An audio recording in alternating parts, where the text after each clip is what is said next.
Assalamualaikum warahmatullahi wabarakatuh guys. Indahnya hidup di kampung ini, anginnya wow sejuk sekali guys. Sambil angin di sini. Jadi ini di Desa Benteng Lompoy, Kecamatan Sabamparu, Kabupaten Wajo, Provinsi Sulawesi Selatan. Air di sini dipompa, air Sungai Walanai dipompa. Ini dia sungainya.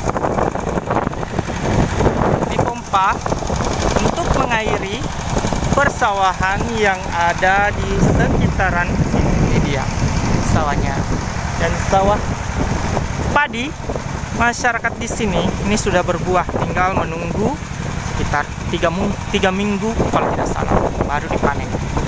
Bahkan ada yang sudah panen juga guys. Ini aliran airnya yang dipompa tadi untuk mengairi persawahan masyarakat di sini.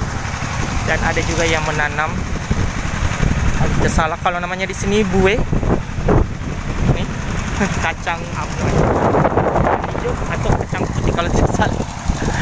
Ini dia banyak yang ditanam, dan di sana Sungai Walanai. Jadi kita melihat sungai yang di sana. Oh ya guys, jangan lupa video ini di like, share, komen, dan di subscribe.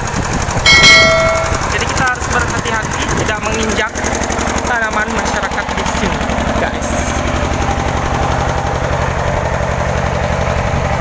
Ini dia sungainya, Sungai Walanai, dan ada perahu di sana. Wow. Oke guys.